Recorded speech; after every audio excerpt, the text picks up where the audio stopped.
Hello and welcome to this video all about different pole grips that we use in a variety of different pole moves. This video is going to talk about what the grips are, how to use them properly, and also how we can be training them. So we have lots of different grips in pole and they vary from easy to difficult. The problem is that pole grips can be sneaky. So they may not seem that difficult, but actually they are a difficult pole move.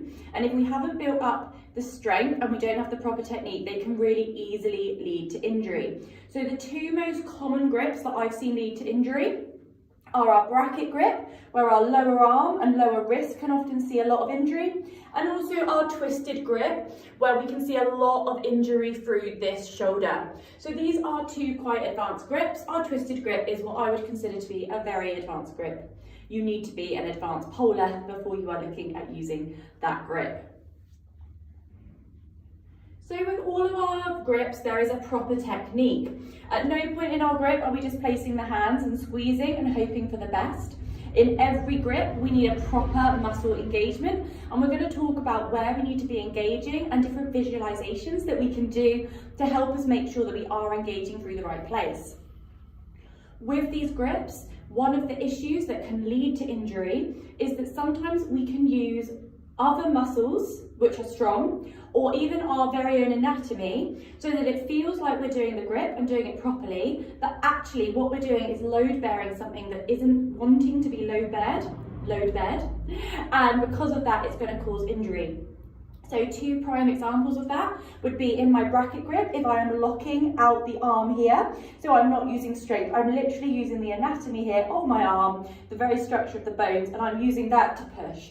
So I've locked it out almost like I've got a stick or something there. By doing this, I'm overloading the joint massively because I am not using any muscles or strength around there. I'm literally just using my joint like a stick. A joint does not want pressure applied to it in this way. A joint is movable. It is not meant to be used as something locked down.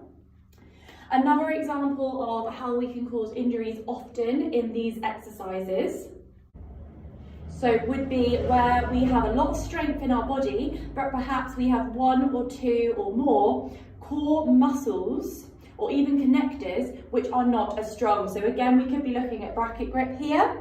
We may find that we can do this because, for example, we've got a strong bicep, even our wrist could be strong. But if there is something in there, for example, in our forearm here, which is not as strong, we are forcing that to take the strength that it doesn't have by the very nature that our other muscles are able to do it. The problem is that we're then overworking this muscle. We won't necessarily realise it because we are able to do the move, but we're going to see injury in that area because it isn't as strong. So it's really important to work up to these grips either slowly in your own time, and also to make sure you're doing them right at all stages so that you are not seeing injury, and so that you can catch any weaknesses or muscles which aren't quite performing as they should be as early as possible, so that we don't end up overloading them, getting too advanced, and then we end up seeing a lot of injury because our body just cannot deal with that for any what reason.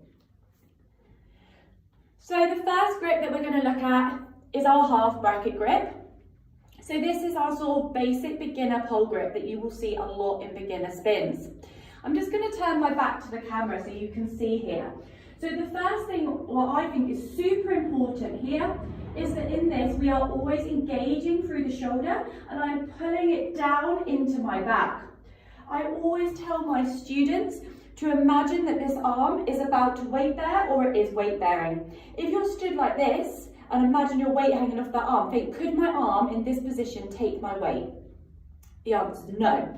So in order to set up this grip properly, we want to reach up nice and high, roll the shoulder down so that we haven't got any of this situation. Really pull that shoulder down into my back. Imagine you're pulling that pole into the ground, and you can almost imagine you're pulling yourself up out of the floor as you do this, pulling my shoulder down. So on its own, this is a really good exercise to train, really pulling that down, putting my shoulder away from my ear, and we're engaging the muscles down into the shoulder, because again, with pole, it's a whole body workout. We don't want to just be working the arm and not using the shoulder. The shoulder and our body is a much bigger, stronger area than our arm, so we want to make sure that we're helping with everything that we can.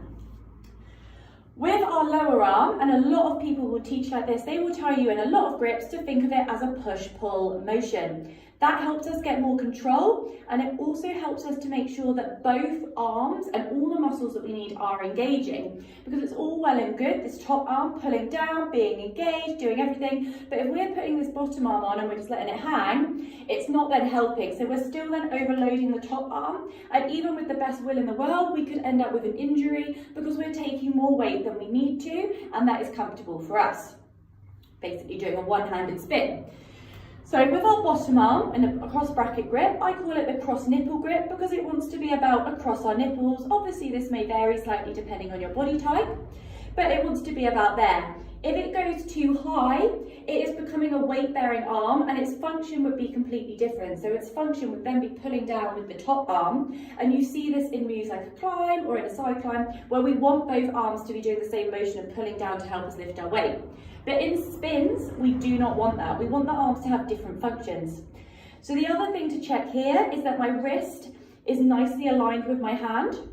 We don't want to see anything like this or like this. We want to make sure that it's nice and strong. So we're going through this. Again, don't go too low because again, one, we're starting to then twist through our top, we can cause a problem there. And also we're starting to go into almost more of a bracket grip, which can end up putting a lot of downward weight into this wrist. So once we're in this grip and we've got our hand in the right place, I want you to think about pushing away. I'm not using my top hand at the moment, I've just placed it there so it's in the right place. I'm pushing away from the pole. So I'm engaging across my body and pushing. I'm not moving my body, I'm just allowing it to move as my shoulder moves so that I can get everything out of the way. So the next step here would be to do these things together. So we reach up and we engage through this arm and we push through this arm. And as you can see, as both are engaged, I've reached this point, I'm holding it through strength, and I'm not able to go any further from here. You would do this again on the other side, and I'll do it with my back facing you so you can see what this looks like through my back. I pull down through here, I push through here, and then I have this nice strength position. So this grip isn't really likely to cause us a lot of problems. That said, we should always be checking that our technique is correct. This grip, as well as practicing that push-pull, I would suggest the next thing to practice here would just be to start doing your spins in that position, checking every time that your arms are in the right place, making sure you've got a nice bit of momentum so that you're not dropping a lot of weight suddenly through the arm and it's more spread out. The next grip we're going to look at is our forearm grip. So this grip is almost similar to my cross bracket grip. Again, I would say this is quite a beginner grip. It's not, again, that hard to get injured. The most common thing that's going to happen here is that you're going to get an actual bruises because we're using sort of our body itself to barrier us from the pole. However, that said, of course, we are still engaging muscles and there's still something going on. So the top hand is exactly the same as before, same height, same pull down, and basically this pulling down is for a lot of grips. So this, like I said, just standing next to the pole, pulling down, trying to lift your weight out is a really good exercise to be doing. Same with a pencil pull-ups, whether we're pulling all the way off or we're just pulling through the shoulders, pulling those shoulders down, pulling into the back. I'll just turn to face you so you can see. It's a really good exercise for all of our grips because this is what we want to be engaging, and we want to be trying to make sure this engaging and these muscles turning on is happening quickly and automatically, so that when we're stepping up to do a spin, we're no longer having to think, pull down, pull this, and it will happen as long as you keep training it. So once we've placed the top arm on for our forearm grip, I'm going to put my hand about nose height. Again, we don't want to go too low or too high, so about nose height, but again, working with your body. I then want to send my elbow from the side that my hand is on as far across as I can. I say this because when you're a beginner and you look at this in a spin, if you don't think extremely across, you will not get across, you'll end up here. Once you've done this for a bit, like me, I've been doing it for years, you no longer need to think that. You just need to think about coming to push on the arm here. So if you start to notice that you've been doing this a while and you're getting to sort of here, and it will start to feel a bit tight and near the wrist, stop going so far. Your brain's got it now. You don't need to anymore be thinking sending it so far away. You can keep it much closer. So in this one, we're going to set up the same, and again, it's going to be our push-pull situation. So I'm still going to push through the bicep, but this time, instead of the pressure going through the wrist, it's coming into the arm, and I'm pushing the whole of the forearm against the pole to come away. With this one now, as well as pushing and taking the weight, I can actually start to think about lifting my feet off the floor or pulling into a tiptoe position. So although you can't see my feet, I'm going to pull up and I'm going to hang in like a pencil hang. So I'm going to engage everything, I know that I've got it right, and from here I can pull into a pencil hang, and I can quite comfortably hold that, so I know that I'm engaging everything. So if I know I can do it, then I know that I'll be able to do it in a spin situation. So again, I'll just do it facing the camera so you can see. But I'm here, I pull through the top arm, I push through the bottom arm, and I come down. So if we can do that, and the technique here to keep pushing is to just push away, pull, push, and relax.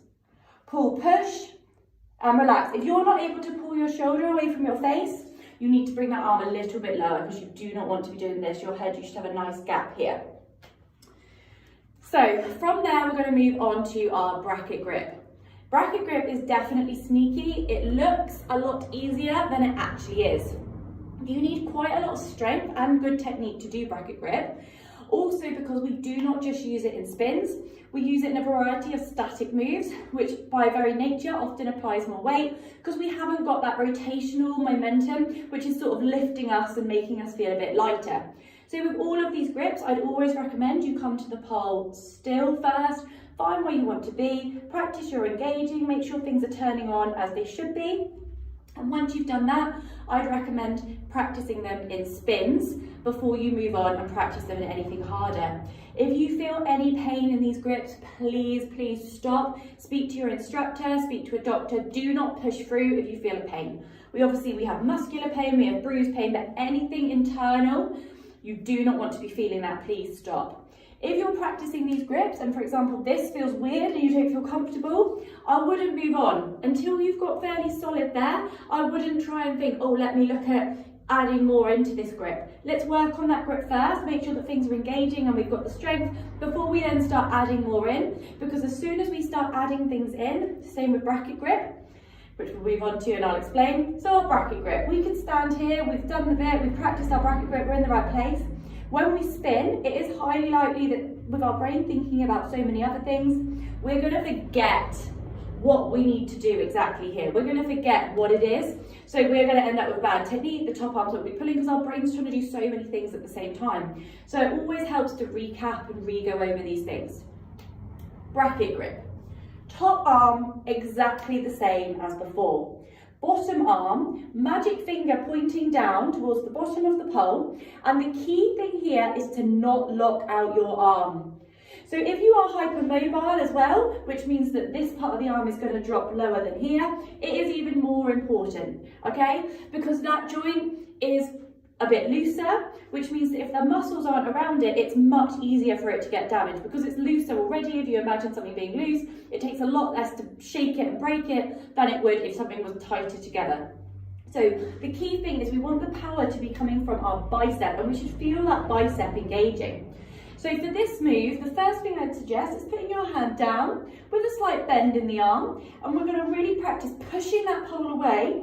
And as you can see, I don't know if you can see, but I'm engaging through the bicep. So I'm keeping the arm really bent here.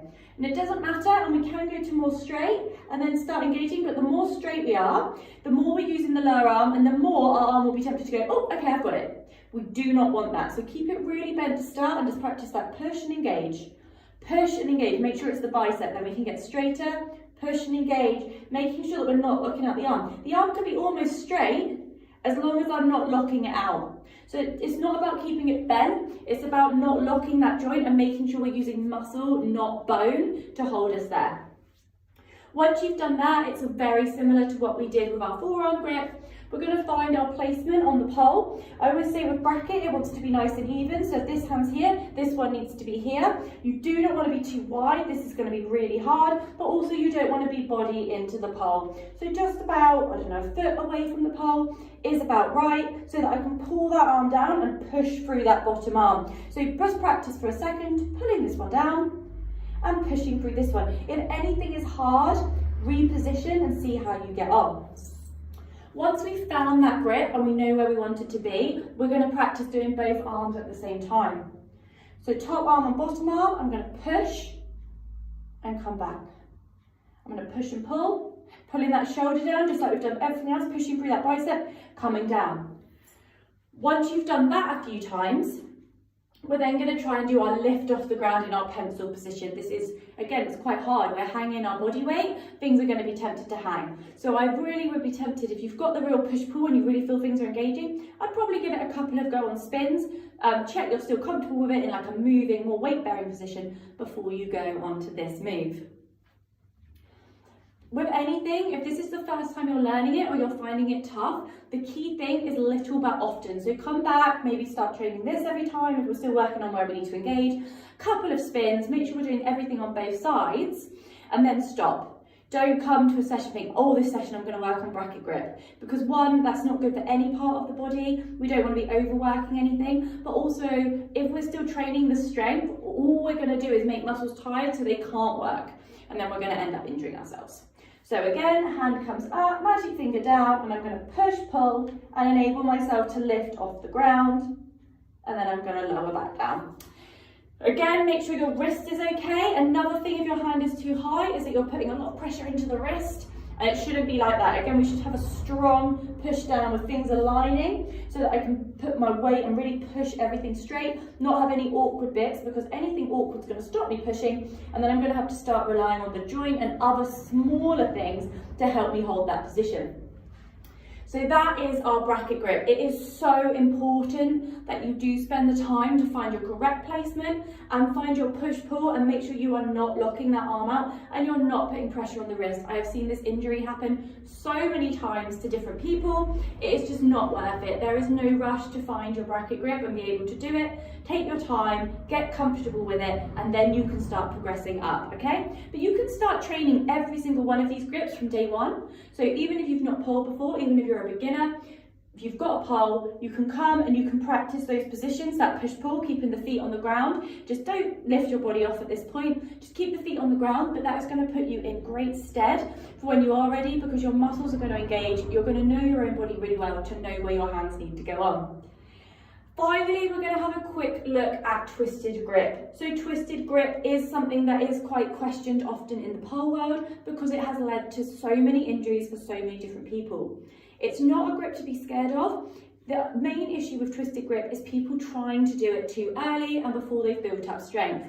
So just like in bracket grip, where we can lock out this bottom arm, the very nature of twisted grip means that we are locking things out and we are forcing them to lift and pull us. If we're not engaging, we are then just sending all of that, there's just too much weight and we're going to end up with something like a shoulder impingement because we're forcing it, because it has no choice, it can't release. We've twisted it in such a way that it has to take our weight, even if it actually can't take our weight. So again, twisted grip, I wouldn't recommend even practicing until you're sort of higher intermediate advanced, and even then do it from the ground first. If you're looking at doing anything arms only, you always want to be looking at your normal grips first. Always, always, always starting with the normal grip, the elbow grip, other grips before twisted grip, because that will make sure that you know you've got the strength to hold yourself there before you then try and overload in this position. Because like I say, in this position, you're not going to have a lot of time to think, oh, can I hold myself there? Because the body is going to hold itself there, and then you're going to end up with injury, especially if you overdo it. So, twisted grip. We're going to bring our shoulder towards the pole, and I'm going to put my hand down and I'm going to bring it up towards the pole to reach behind. So again, I'm going to bend down, bringing my shoulder towards the pole, hand comes down. I'm going to turn my palm so that it's facing away from me, and I'm going to reach up, allowing my shoulder to come off the pole if I need to reach the pole. So from here, you can begin to see why you have locked the arm out and why you would be able to take weight through this, even if you didn't necessarily have this weight. I'm just going to come up a little bit higher. So again, all it is through here is to start looking at the same thing, working on engaging those muscles. So what I'm doing is I'm really trying to pull that shoulder down, just like I did in the other grip, so that I'm actively engaging and I'm not just allowing it to lock out. Because very easily we can hang through this. Now I know I can do this grip, so it's fine for me to hang, but the thing is I'm not engaging anything right now, I'm hanging. So if I was to hang all my weight off this in an arms only move, that would not be a good idea. So the bottom hand goes on like a bracket grip, the top hand goes on, and you don't need to worry too much about the bottom hand at the moment. And we're just going to pull through that shoulder so that it's so strong, pull through that shoulder, okay? If we then want to start adding in the bottom grip, what we're going to do, magic finger down, we're going to do exactly the same with our push-pull. So push-pull. And as you can see here, when I do this one, I want to create a little bit of space between me and the pole, just by the nature of this move. There's no real time where I'd want to do this. Also, it makes it way more twisty. So again, I'm going to push-pull and come down. Okay, so those are your pole grips. I know it might seem a bit boring and dull, but if you can get these down, you're going to make your risk of injury so much less. And also, if you can get these down, you're going to find learning new moves really easy, because the whole grip part of the move is going to start happening naturally for you. Plus, getting these down means that the muscles are working and engaging in every move as they should be, which is going to help you to get stronger and build muscle much quicker. If you have any questions at all about any of this, please do drop me a message. Like I say, if you have any pain, please stop. Take things in your own time. There is absolutely no rush with pole, so take your own time and make sure you're doing things